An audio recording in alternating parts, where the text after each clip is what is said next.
to this show with Sayre Sheldon. My name is Renata von Schorner. I'm with the Charles River Conservancy, and you normally see me on this show talking about the Charles River. But today is such a special day, and we're making a little bit of an exception. This is Sayre Sheldon's 90th birthday. Happy birthday, Sayre. Thank you, Renata. Oh, it's wonderful to have you here. So Sayre was born on September 28th, 1926. And you've lived in Cambridge for 80 years of your 90. Yes, maybe even a little more. Even a little more. So this is what I would call a real Canterburyan, and Cambridge can be very proud to have been the place where Sayre has been an activist. And before I became a Charles River activist, which is now 16 years, and you have been part of that effort all along, I was an activist. We worked together on nuclear disarmament. But before we get into the 80s, that's when we did that together, I want you to take us back to your youth, to when you brought up your children. So take us back to Cambridge. When did you first come to Cambridge?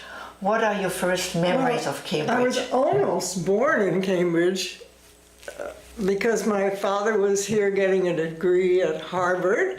And in fact, I was born across the river in Boston at the Phillips House, big hospital then. And then we did go back to Buffalo where my parents had lived and for a few years, and then we returned because my father came to work at Harvard as an archaeologist. So we lived in different places in Cambridge, and we bought a house out in the country, a beautiful old farmhouse in Bolton, Mass. And I pretty much did my schooling from second grade on, I would say. In Cambridge? In Cambridge, yeah. At the Buckingham School. And I did go away to boarding school, and then later I went to Radcliffe. So I consider myself deeply implanted in Cambridge. Yeah, yeah. And then my married life has been entirely spent in Cambridge.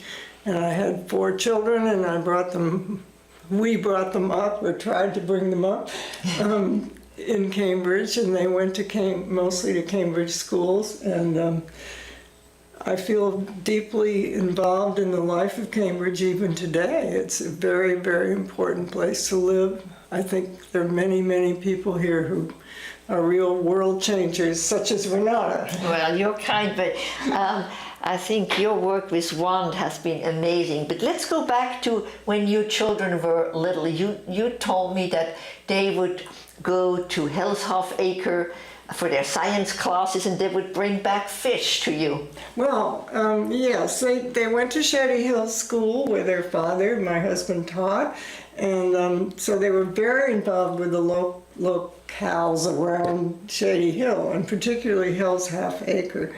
And they came back with specimens that they found there of all kinds of things. The fish, my children, as they got a little older, walked along to the river from Berkeley Street, where we lived then, and fished. And I think they just did it with string and little bits of worm or something, I don't know. Yeah. And I said to Renata, the fish they brought back was inedible. The river was beautiful. We spent a lot of time as a family walking and doing things, having picnics, loving the river. But I do remember it had a very bad smell because there was a slaughterhouse, I think in Watertown. In Brighton on the other side, and yeah. you really smelled that. I mean, you really could smell it. And it always was sort of sad to me. So the cleaned up river today is certainly an increasingly cleaned up river. I never swam in the river. We might have waded occasionally in the river, but I never swam there. Mm-hmm. But bringing up children in Cambridge when they became teenagers, that was a different thing. And that was complicated, I think. And my son had a band in the basement, and famous musicians who didn't have maybe didn't have the best reputations in the world, but they came to the house to play, and there was a lot going on in those days. And you, when you were at Radcliffe, that's when, in the 60s, when there were riots in Harvard Square and tear gas. Well, yeah. Remember, I graduated from Radcliffe in '48, so by the time that of the riots and things, I was getting a degree at BU and getting ready to be a professor of literature at BU. But we were very aware of what was happening in the square. We were so close to it. We could smell the tear gas. And we also had people on the street who disagreed very much about what to do. Were they on the side of the students or against the students? And then the war in Vietnam, and I became very politically involved in resisting that war and going out and knocking on people's doors and taking part in demonstrations. Yeah. But the civic part of Cambridge was also important to me, and I was in the League of Women Voters early on, and I remember working on getting more playgrounds for Cambridge. So, Yeah. I mean, the League of Women Voters has also been absolutely instrumental in the Charles River to make sure that there were not big construction for the wetlands, but that the wetlands could be used to clean the river. That was Rita Barron, the Watershed Association. So that was the League of Women Voters, how that got started. And they did a lot of environmental work, as you mentioned, playgrounds. And then later on, they continue to be active in environmental issues. And so do we.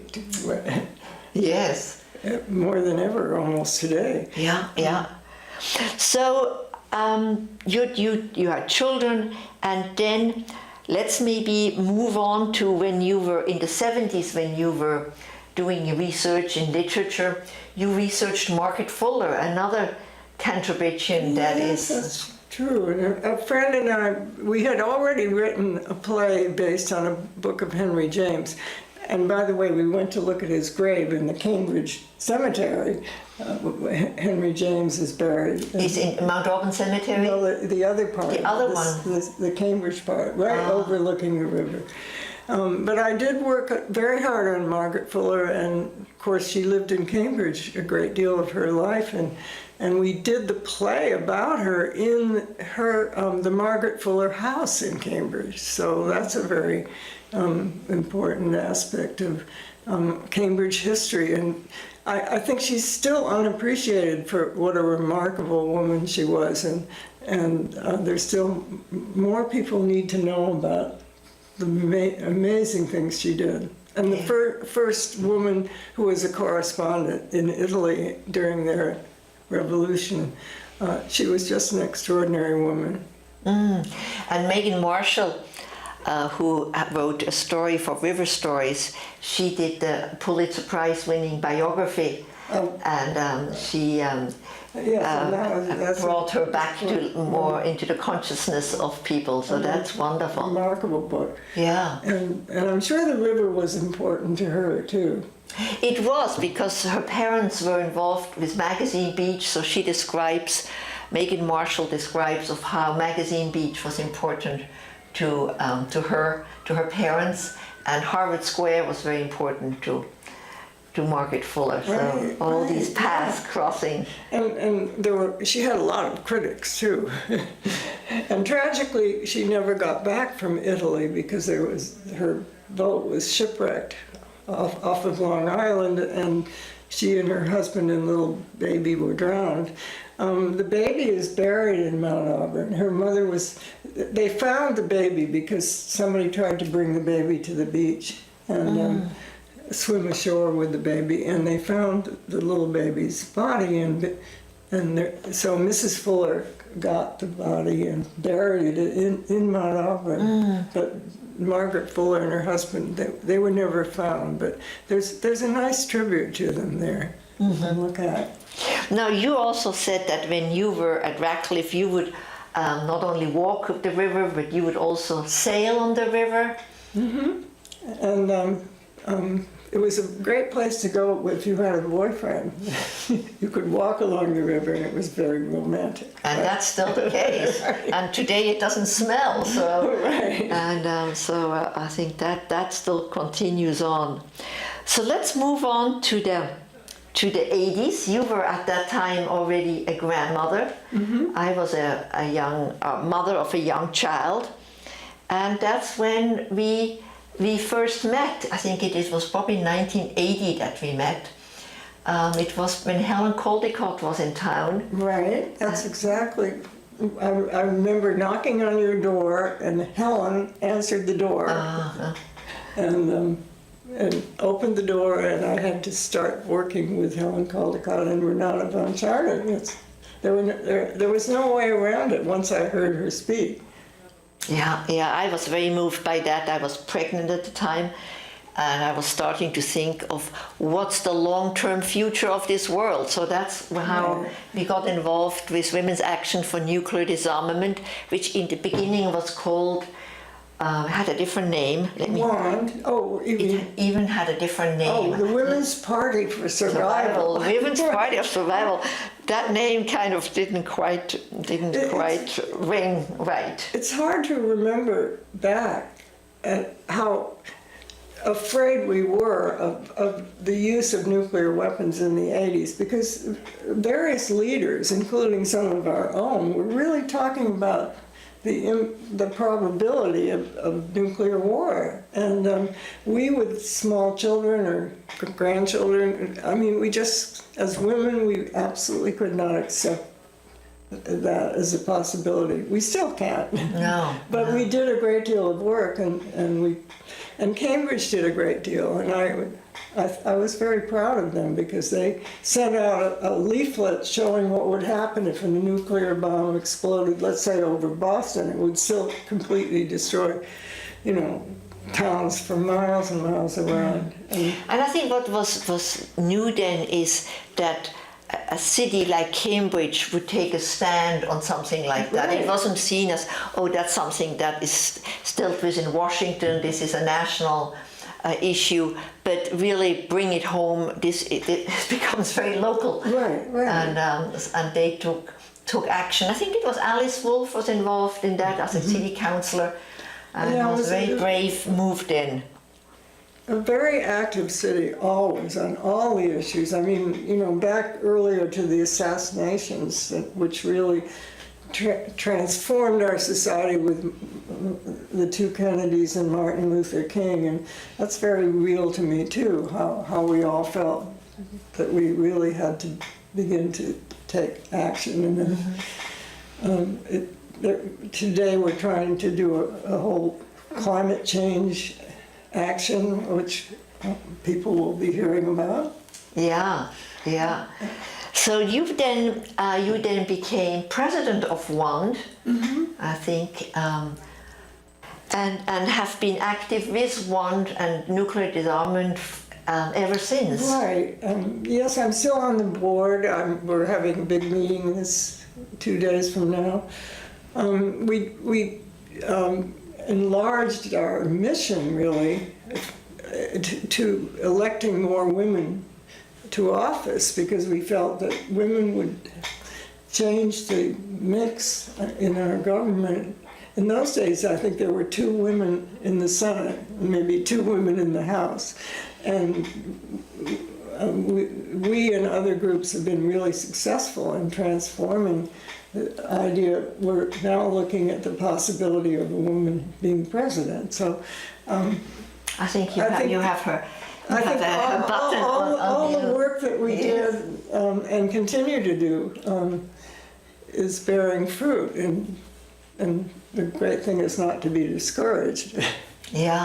Which I think is very true of somebody like Renata and somebody like me. We just keep on working. Yeah, and one started from our kitchen table, where we drew the first brochure and the first bylaws, and it's now a national organization, and you also travel internationally with wand. Right, and yes, I did. I was in Beijing when Hillary Clinton spoke in 1995, and she said women's rights are human rights, and human rights are women's rights. And suddenly, what an obvious truth it was. Yeah, and Mother's Day celebration was always an important part of our wand work, and I remember when we had Julia Ward Howe, who was the woman who invented Mother's Day, and she's As also a peace buried day. as a peace day, exactly. Right.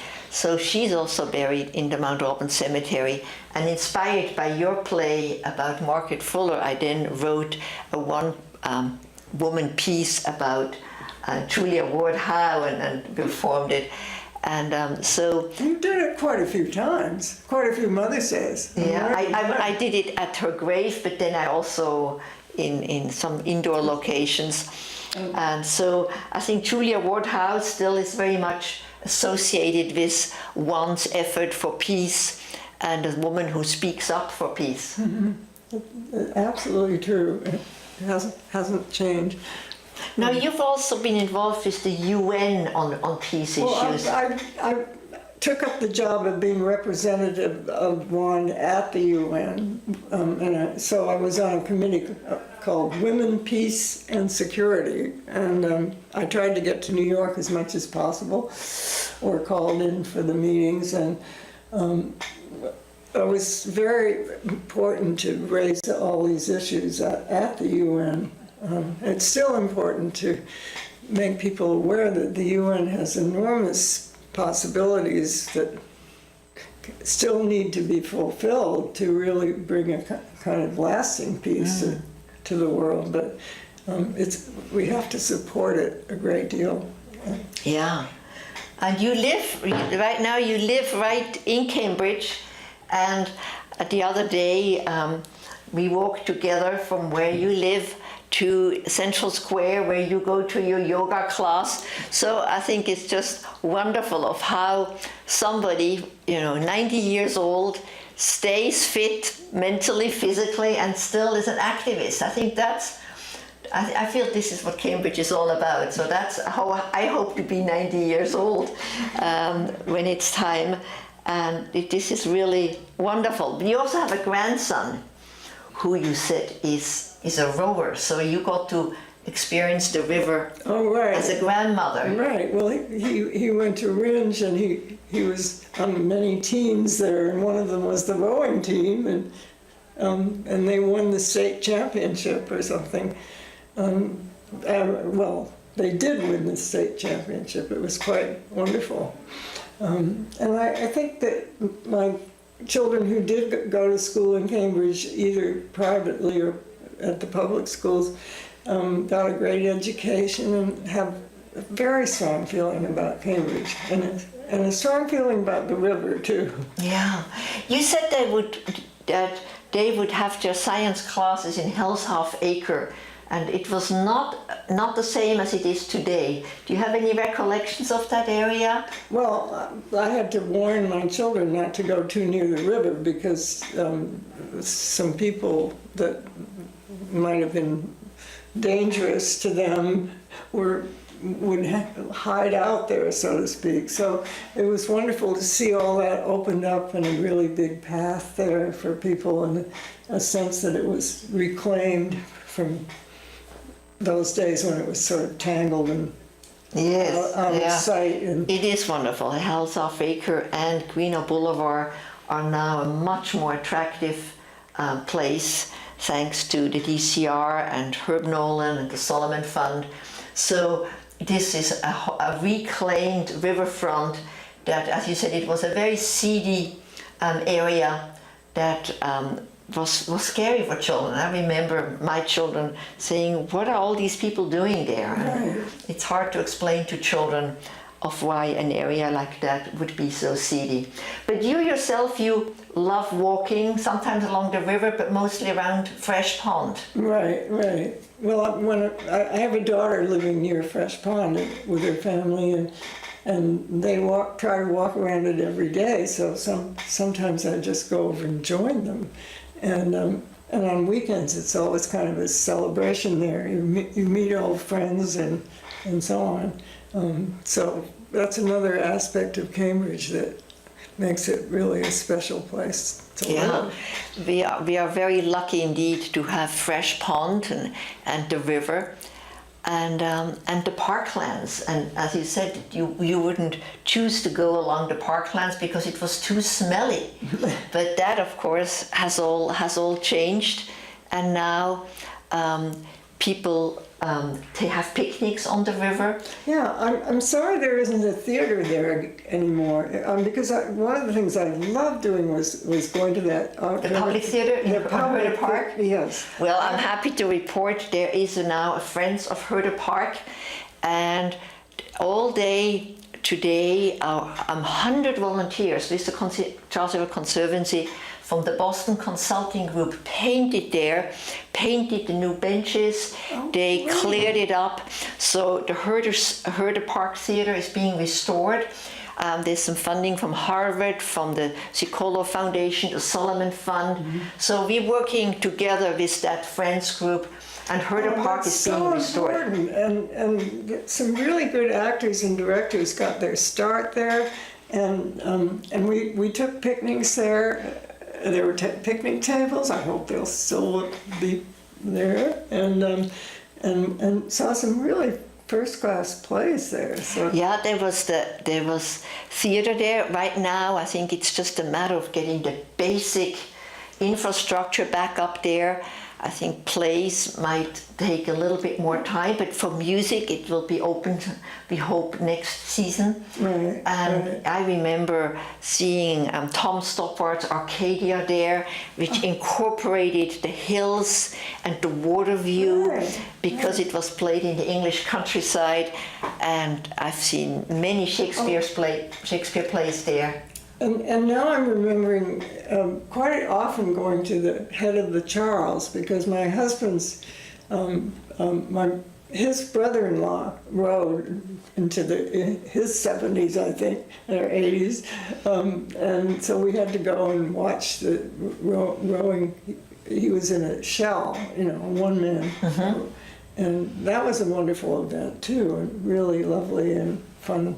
Yeah, and they're actually both men and women who row up into their 70s, 80s. I don't know if they're any rowers in their 90s, but it's perfectly possible. It's a sport that can be done up, into the high age.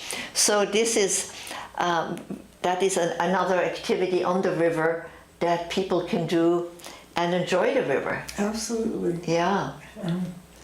So, all in all, Cambridge is a place where you can have a good time and be extremely politically active.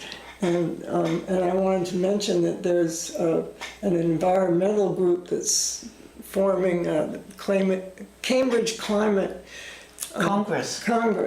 And which I hope to do something on. And I think for all of us, it doesn't replace the nuclear issue, which is equally strong and right now extremely strong, because our government is going to spend an enormous amount of money renewing our nuclear weapons, which we feel is not where our money should go.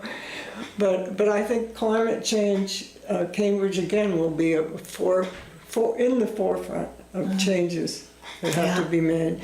And you can see that in our beautiful library already, which is a green building. And it is a wonderful library, And I just think all of us have to look at a very different world that's coming, and we have to be part of the people who make it a better world, not a worse world.